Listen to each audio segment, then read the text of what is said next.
Oh, I don't think Harry Styles quite does it for us today, huh?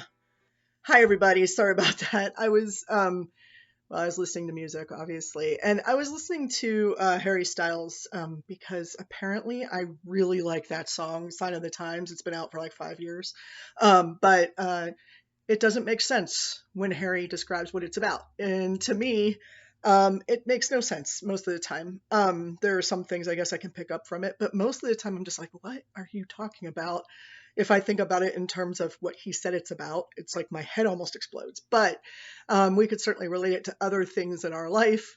And I think the problem is it's just a lot of people like the sound of his voice in this, and they really like the music. And the video is pretty cool. So, sort of a do we really need to care what it's about sort of question, which means that what we're really looking at is the medium that it's coming to us through, right? And not just the medium in this case, but also the genre and also the rhythm and the beat. In other words, all of the paralanguage in that medium matters.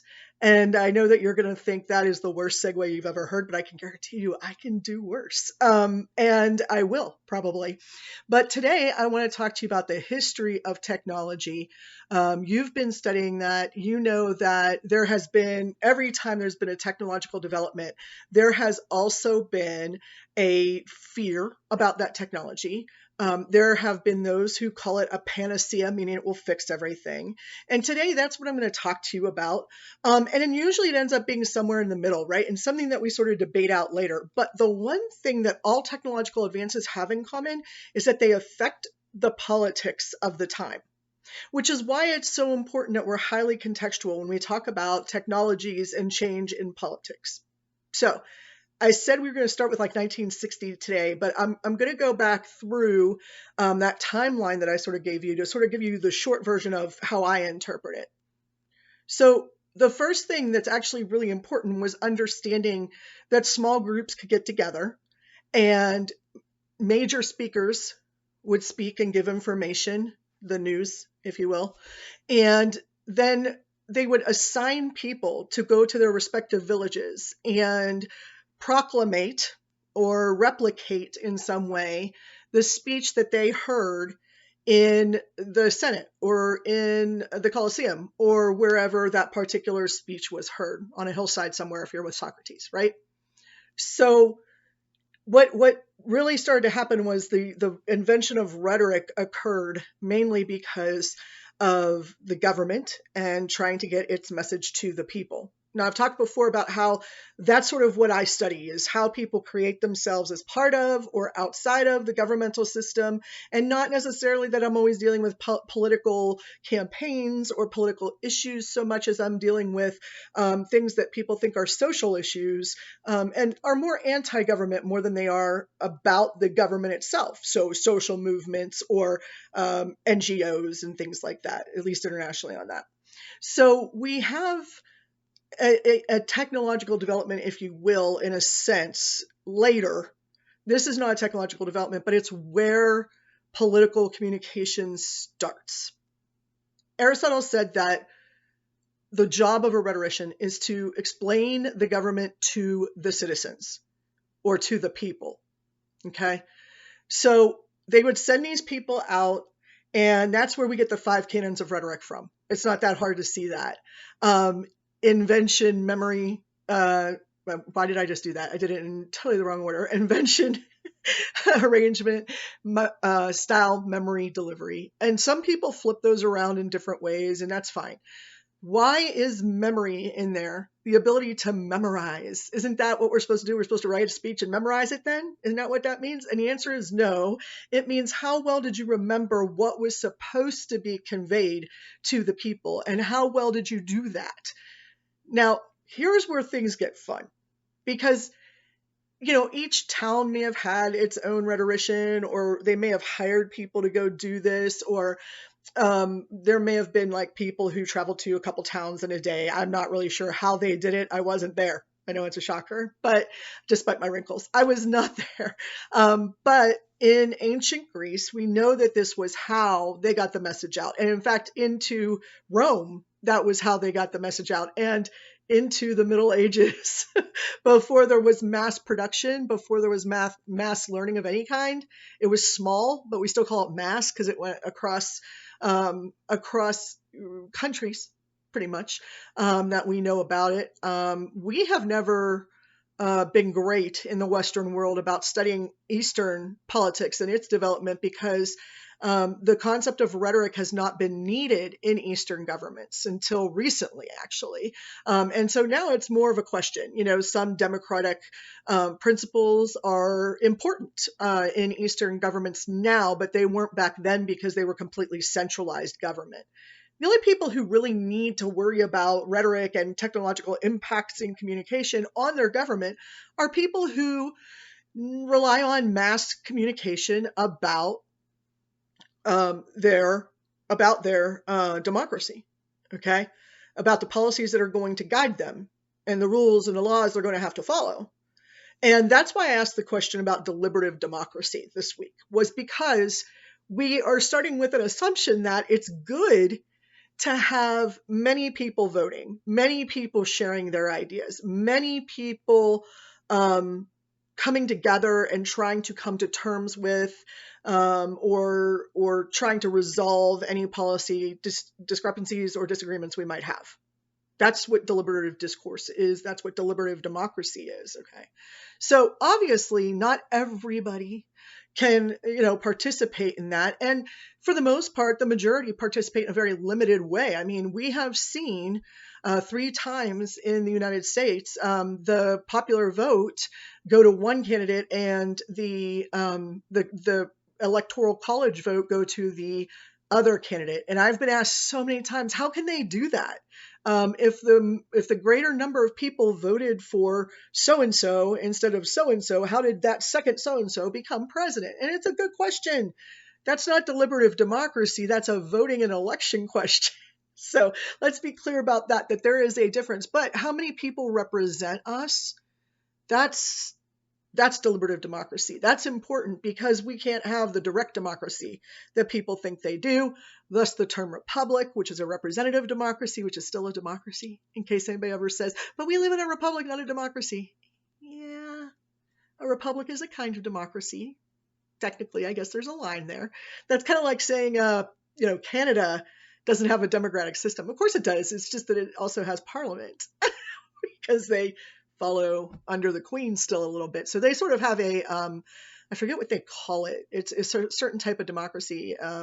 It's sort of a mix with the monarchy. So I'm not really sure how they define that, but it is a democratic system. Okay. So in Canada. So we have to understand that before we embark on a discussion of the timeline of technological inventions, we must first understand that we're coming from a point that it is assumed that more people involved is better. Okay, so remember that as we go along here. So the first technological advance that really changed anything in politics was the printing press. And the reason why the printing press made such a difference was because, of course, we could mass produce essays and things like that we could not do before, mechanically replicate them instead of the monks having to rewrite them, which is what they had to do for the Bible. But then they were able to replicate the Bible much more quickly. And you might think that doesn't have an impact on politics, and you're kind of sort of right, except that the Bible was used as a justification for the royal monarchy, for the religious monarchy of the Pope in the Catholic Church at the time of the Middle Ages, at least in Western culture. So we end up with a blend of the church making governmental policy, essentially social policy and political policy. And so the people really didn't have a separation between those two, but so few people were reading at the time that it was negligible at best. But where the printing press does become important is where we're able to mass produce things like essays, some novels, some fictional writing, some poetry, right? We have Christine de Pizan. We have, who else during that time? Margaret Fell, I guess, kind of, sort of. We have the Bible being presented. And then we have writers that we commonly know and refer to. I mean, Lord Byron wasn't exactly typing things out on his own typewriter, and so the printing press helped us mass produce, whereas we couldn't do that before. That got messages out to the public, the commoners, the citizens, as we refer to them, that before could not get out to them. And that is so key. Information is important. If you don't have information, you don't have any power. You've seen this in Disney movies, for crying out loud. He who holds the pen holds the power. I mean, just these. By the way, that's not from Disney. I just came up with that in the moment. I'm sure it's a quote from somebody. I just don't know who. A quotation from somebody, but it's definitely not from a Disney movie. I'm trying to think of the Disney movies where I've heard that. I think that if you watch The Lion King, you'll get a really good sense of he who holds the knowledge in this case, because we're talking about Scar, will hold the power in that situation. He has knowledge that he's withholding from Pride Rock, all of them. Okay. So in that sense, we all have seen this since we were little children. Okay. Because not me, I was much older when The Lion King came out, but since you were little children for the most part, that's been ingrained in us. Okay. That idea that information is power, knowledge is power. By the way, whoever you're attributing that to is probably not correct. I believe the first one was Sir Francis Bacon, but I could be wrong on that because St. Augustine says a few times, or St. Augustine, however you pronounce it, he said a few times that, that knowing the Bible was the key to being able to tell others things about from the Pope or whatever. So to preach, essentially. So we get that sense of knowledge is power, information is power, because there's a big difference between knowledge and information, isn't there? We can have all the information in the world, but if we don't have an understanding of what it means, how it works, how we test it for truth, how much of it we believe, how much of it we don't believe, etc., then we're in deep trouble. Now, I'm not making any comments on the last 4 years. I'm just saying that if you are withholding information or you have information, does not necessarily mean you have knowledge, especially if you don't have the knowledge of how that information is best used. If you have misinformation, by the way, this idea of disinformation, I'll get to in a minute, but if you have misinformation, that means you have the wrong information that you're sharing, right? Disinformation is a little bit more active. Disinformation is when you actively attempt to overturn what we know to be true. Okay, so if you're accused of disinformation, that means that you're literally taking something that whoever your audience is already knows, and you're telling them that the opposite is true. And you're convincing them of that, by the way. And so they have information that's not just wrong, but it was intentionally created to be wrong. Okay. So there's a big difference between those. And it's important because we keep throwing these words around like we know what they mean. And we honestly don't really know if we're not educating ourselves about it, which maybe most of us aren't. I'm not sure. I read a lot of books back in the 90s and the early 2000s because that's when I had the most free time. Grad school gave me a lot of free time. And I would read all of these, different books like Freakonomics and some others that were satirical in some nature, but were definitely on point. And all of them, I mean, what's the one? Idiocracy, I think, is one of them. There's another one that was put out by, I think it was a David Duchovny movie. Maybe that's Idiocracy. I can't remember. But there have been several things that have come out in the past couple of decades that have really highlighted this idea that people were starting to share not just misinformation, but they were attempting a disinformation campaign for the sole purpose of gaining power. Okay. And we can all have different opinions about that. But if you ever asked yourself, how do conspiracy theories start? And for those of you taking social movements and this class, this is important. One of those ways is through conspiracy theories that start with a disinformation campaign, the intentional, giving of misinformation for the purpose of having misinformed or ill-informed groups for the purpose of them believing something else. That probably is untrue, but could be true, I guess. So there's also conspiracy theories are a great way for social movements to start. So you could get people really riled up if you give them information that's inaccurate, that is just wrong, or it's counter to the information that we've had before, or one group of people is giving one set of information, the other group of information is giving a different set of information, and that leads to clash. A deliberative democracy does not lead to violence. Any kind of democracy is not supposed to lead to violence, right? And if you have people who have different information on two different sides, it can go to violence just because those two groups end up there, right? I don't care who led it, who started it, who was at blame or at fault for it. If violence occurs because two groups are clashing and one group is informed and the other group thinks they're informed, but they both can be informed equally, just with different information. How scary is that? This conversation is starting to depress me. But the printing press, those essays were the first place that people started sort of forming, molding the political views of the general populace that could read. Which I'm thinking about the Federalist Papers, because of course I am. Those are the most famous essays that we deal with on a regular basis that are nonfiction. And what, if you listen to a Supreme Court judge, a justice, they'll tell you, we don't read the Constitution usually to go back and interpret the Constitution. What we read is the Federalist Papers, because in there, Hamilton, John Jay, and the third guy, who was the third guy? John Jay, Alexander Hamilton, and Madison, James Madison, I think. I'm going to be so wrong on that, and they're sitting right under my computer, and I can't sneak a peek right now, but you get the idea.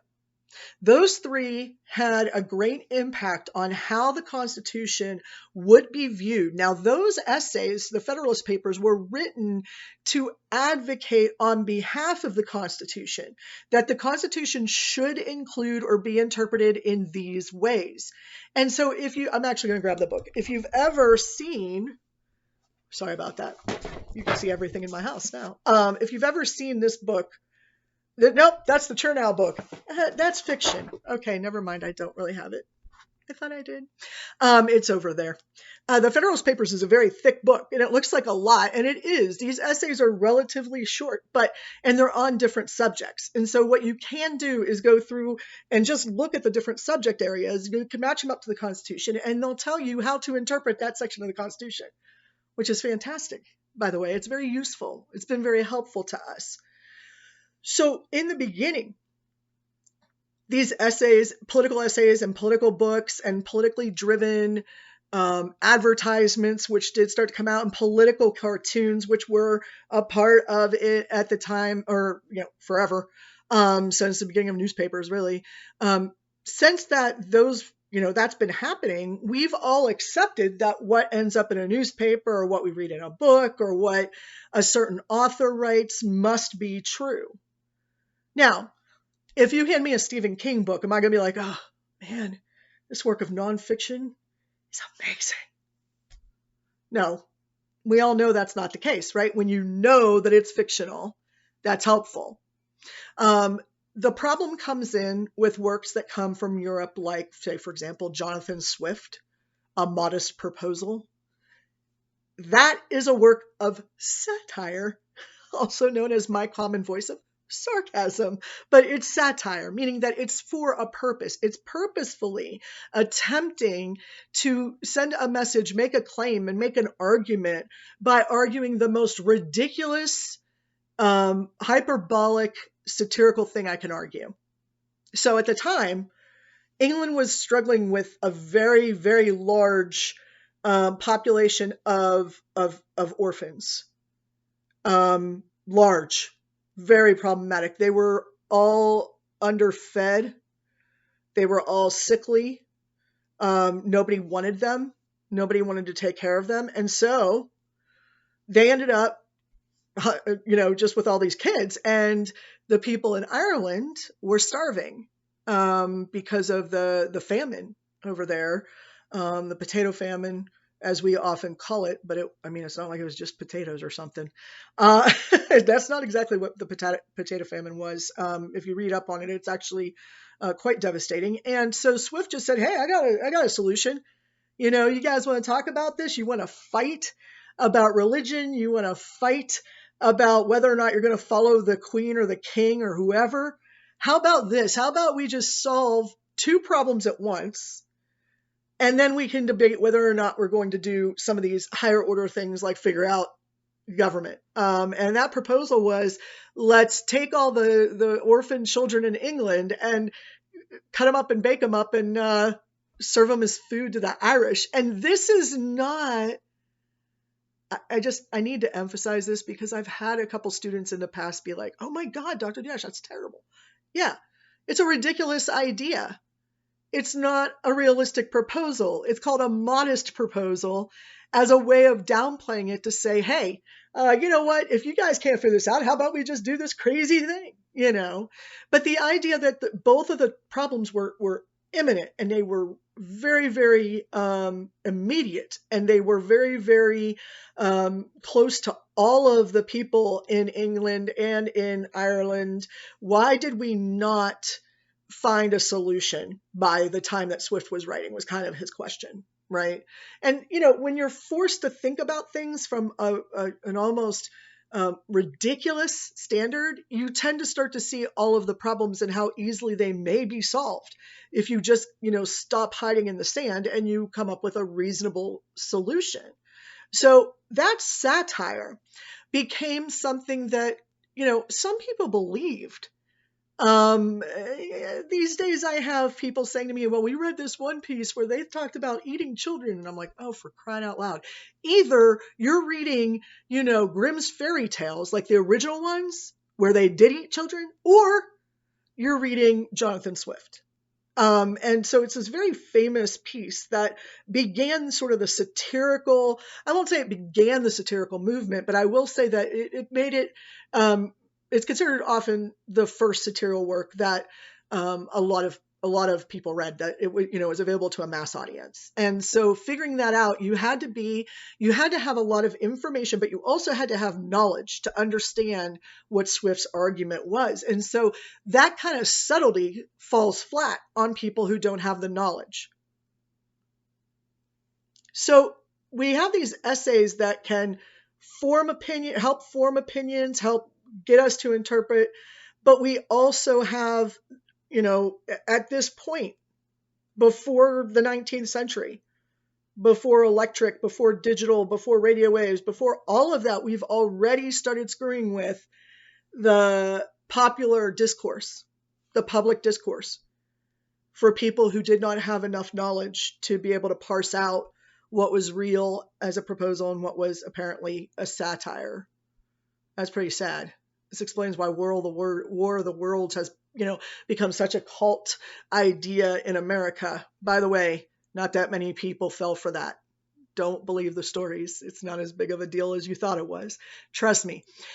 So, it was, we see these examples of what one might call disinformation, when really it's about not having the knowledge to know how to sort that information out. These days, we have the same problem. We'll talk about that in a minute, but it's based on actual mistruths, not on fantasy or fiction. All right, so after the printing press, which majorly changed how we viewed politics, how many people were able to participate in politics, how we got our news, etc., we move into the digital age, or we're starting to move into the digital age. We move into, telegraph, telephone, radio. Okay. And of course, the telegraph comes first. I'm not really sure that it matters what order they came in, but that's the order that they came in for Western culture. In the Eastern culture, I believe they actually were discovering radio waves long before us. I don't know. Don't quote me on that. That may be misinformation. look it up first before you claim that that's true. I don't know. But what we do know is that in Western culture, we had the telegraph, which made it possible for people to communicate across the country. And then we got the transatlantic across the globe. And then we got telephones. We could actually talk in real time and not use Morse code, which I still know some Morse code. Mainly SOS. Yeah, that's pretty much what I know. But, we had to learn semaphore prior to that. We had to learn how to use flags. That's what semaphore is, by the way. We used fire. We used smoke signals. We had all those things. And now, literally, in the 1800s, we're looking at something completely different, which was very cool. The radio did give people a feeling that there was a more immediate relationship between them and their governing administration. The newspaper, you got reported too, but on the radio, you could actually hear the voice of the president. That was stunning. And therefore, FDR's fireside chats actually became extremely important. People would sit around the radio and they would feel like they were listening to FDR right there in their living room. After that, the developments went crazy. Okay. Really from about 1970s on has just been a flurry of technological advancement. I really don't know how much further we're going to go here. But the radio brought things into the home, made them very immediate, also allowed the selling of messaging to start. Newspapers sort of did that, but newspapers were politically owned. Like, I don't know if you guys know this or not, but newspapers used to be politically owned, so that if you bought one newspaper, you knew what view you were getting, and if you bought the other one, you knew what view you were getting, and so on. So why we have this obsession with quote unquote an unbiased news source, which is ridiculous. It does not exist. There is no such thing. I could explain all of that to you if you want me to, but I'm sure you can figure it out too. But the idea of an unbiased third party being able to just give you a look at the whole entire picture of what two people are trying to say or what another person's trying to say is just, it's not possible. But what is possible, apparently, was for the newspapers to be owned by political parties or political people for the purpose of sharing their information. So if more people were buying the National Review than were buying a Newsweek, we knew that the Republicans were spending more money on knowledge or information than we were. I say we because my dad was Democrat. I was too young to be one or the other, right? But television also hurt that. Now you talk about something coming into your living room, television. You had pictures. Oh my God, they had color pictures at one point. Fantastic. They were colorized, and old blue eyes turned into old brown eyes pretty quickly, thanks to Fox. At one point, not Fox News, by the way. I'm not making a statement on that. I'm trying to think of who it was specifically that we blamed for that. But if you look at some of the old movies, they miscolorized the eyes. Yeah, old blue eyes, as we used to call Frank Sinatra, I think it was old blue eyes, and his eyes were colored brown. Oops. Right? So these things, like, maybe it was John Wayne. I'd have to look that up. Is it necessary? No. Is it funny? Yes. Okay. So that kind of misinformation was a little bit different. But when people were able to see political figures in their living room, watch them act, watch them talk, see what they were like, all of a sudden you felt like you were talking to a best friend. We developed what's now known as parasocial relationships with characters on TV, right? With soap opera actors and actresses, with political figures, with news figures. We used to always trust Dan Rather. If Dan Rather had something to say, it must clearly be important, and it must be true. My grandparents watched Peter Jennings and Dan Rather like they were the second coming.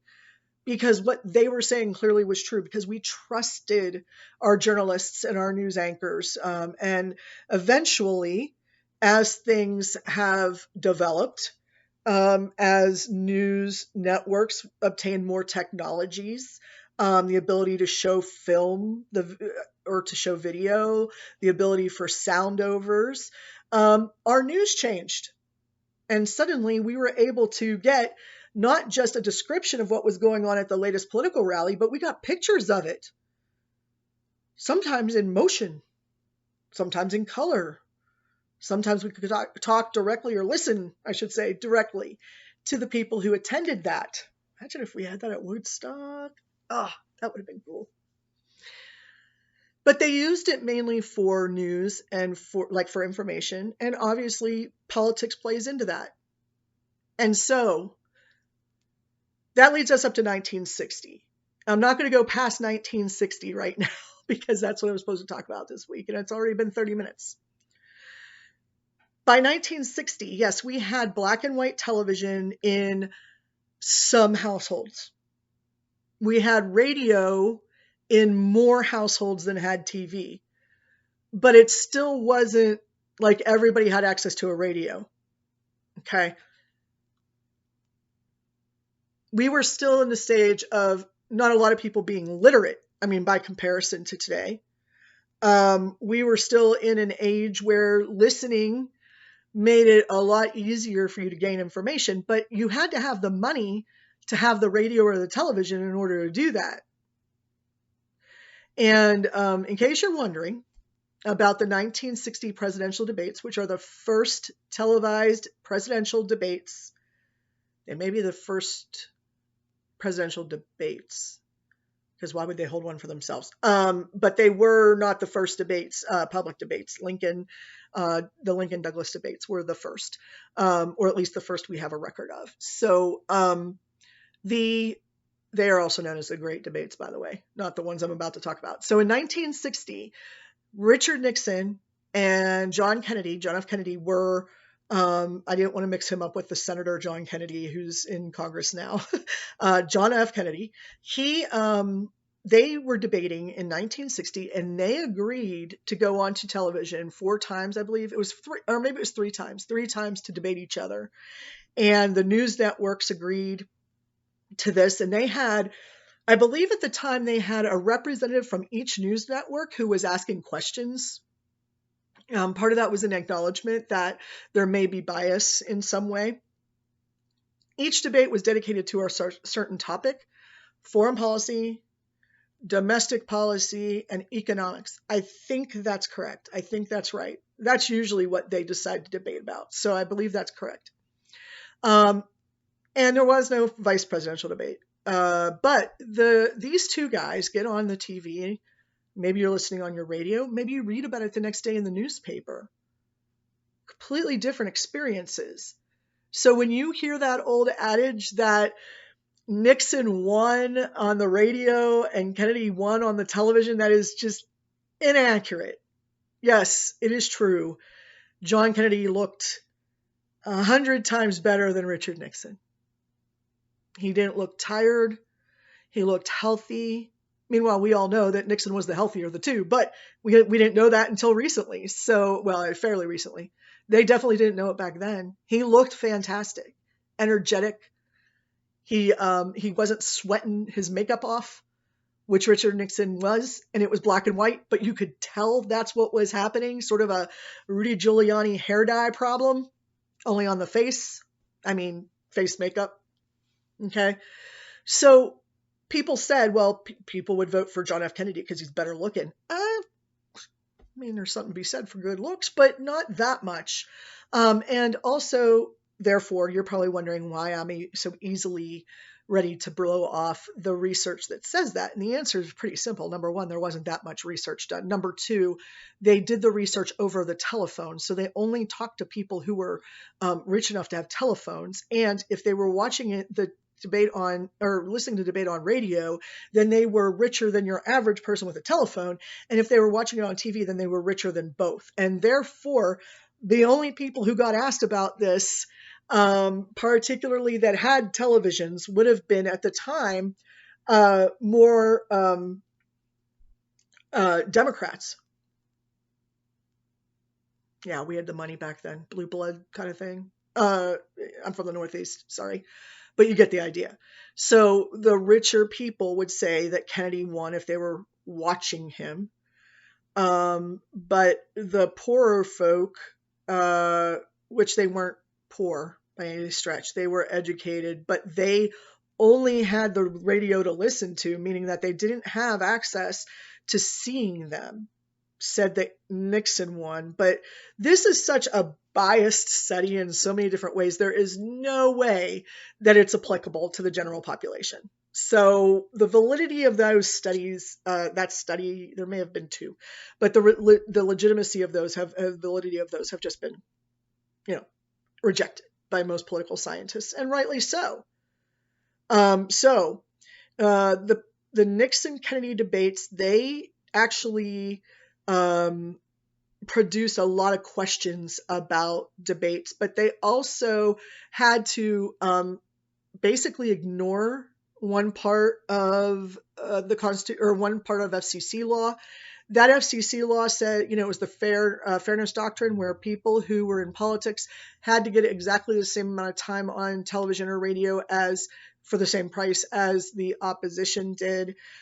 They suspended all of that. It was Section 315 of that particular article in the FCC, and they said, we're just going to do away with it we're going to pause it from this point to this point. And every 4 years, Congress would have to get together to do that for a good while. But after 1960, we didn't see another debate until 1972, I believe. Yeah, I think that's right. It was 72 or 76. It was a little bit of a lag there. And I'm not completely sure I know why. It may have been that the candidates just didn't want to debate because they were afraid they'd look bad. It could be that they didn't want to debate in front of no audience. I mean, there's a lot of negotiation that still goes on prior to a presidential debate. You have to agree on the place, the terms, the subject matter, who's going to ask the questions. You have to agree on the format, and so on. And so they didn't get anybody to do that until 1972, I believe is correct. I'm saying that, and I could be wrong. I should probably look that up, but I do know that for the entirety of the 60s, it didn't occur. So, of course, John Kennedy was killed in 63, which means that there was a vice president who took over after him, which meant there was no need for debates. But then the following election, which would have been in 64, you would have thought that there would have been some sort of debates. But I think because we had an incumbent and we had Richard Nixon, they didn't do them, maybe. It's not really that important that we know why. What is important is that we know that the technology caused an issue that we then had to decide in our political system how we were going to handle it. That's where the solution was. And so we did. And when we came back, they suspended Section 315. They had this format of 3 debates and 3 different subject areas. And the candidates were able to prep the questions. If you want to put yourself to sleep, turn on the Nixon-Kennedy debates. Both of them are extremely deep voiced. I mean, in a lot of ways. And so you will hear them go on and on and on about specificities in their policy plans. We don't do that these days. Why not? Well, when we get to the future debates, where I'll have all those answers to those questions I just asked myself and you, when we get there, I will explain to you when there was a major change. Hint, it was the first time I was allowed to vote.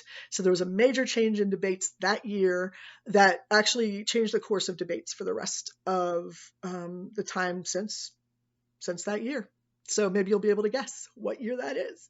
But what I want you to do this week is focus on the idea of deliberative democracy. I gave you a definition, an article that describes it. I think that will help. And by February 2nd, I'm hoping to hear from you all. And yes, I will grade your other assignment here probably today. And then also, be waiting for the next lecture, because I don't know that the lectures are going to be exactly every week. There might be 2 in 1 week, depending on what's going on. I will give you a heads up that February 22nd through February 29th, I will be in Denver at National Jewish Health Hospital Systems. I've got a panel of 9 doctors up there, and once a year they demand to see me. And I've put it off since October. So I guess I'm going to have to go see them now. Finally, they're sort of getting anxious up there. So I will be heading up there for a week. However, because we do this online, there's zero reason why I won't be able to still provide you with feedback and comments and questions and answers, and perhaps do a lecture or two while I'm up there. I will be staying in a place where I have Wi-Fi. I'm not always feeling the best after I go through a day of tests. If you text me and I don't respond immediately during that week, I'm going to ask you for just a little bit of patience. But if you text me or call me and I'm awake and alert and able to do whatever it is that you would like, I will do it immediately. So that's not coming up for about a month, but when it does, we'll talk more about it. In the meantime, happy reading. Enjoy listening. I guess if you want to fall asleep and cure your insomnia, you don't need the Kennedy-Nixon debate. You could probably use this lecture. I know it wasn't that exciting, but we're getting there. It's hard to do all of the technological developments at once. So I wanted to stop at 1960. We don't really have color television yet in a lot of places. So the only way you can get the recording of the Kennedy-Nixon debates is to actually check the black and white video, which is an interesting experience, because to us, it looks ridiculous. Nowadays I'll watch a 1980s movie and I'm like, oh my God, how did I ever find that believable? That's horrible. Worst graphics ever. Totally unrealistic, right? Because now I have a 50-inch TV that pulls out halfway across my living room and I can see it like right here, right? And pretty much feel like I'm in an episode of Supernatural if I want to, right? Our idea of reality has really, really shifted.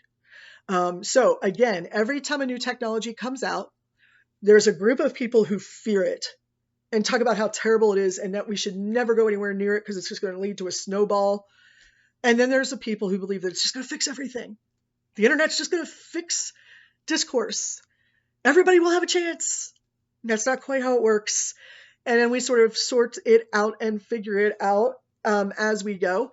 And I will tell you that this is the first time I've ever seen a technological advance, social media, affect a presidential candidacy and election and actual administration. I've never seen that before. I don't think anybody has. And in that sense, Trump was right. We've never seen anything like that before. And it certainly challenged us, right? It's challenged our Constitution, and we're all in the middle of trying to figure that out. So technological impacts on politics are actually greater now than they were even back then. And so we're going to talk more about that as we go through each time period here, which I started with the 60s, so I guess we're on to the 70s next. The 80s are a fun time, let me tell you. The 90s are a good time. Not nearly as fun as 2020. Sorry, guys. When we get there, we'll get there. So, guys and gals, I guess I should say. So when we get there, we'll talk more about that. And in the meantime, all of you have a good week, and I'll hopefully catch up with you very soon. Remember to post any questions that you have to the Dear Professor section under the discussion board.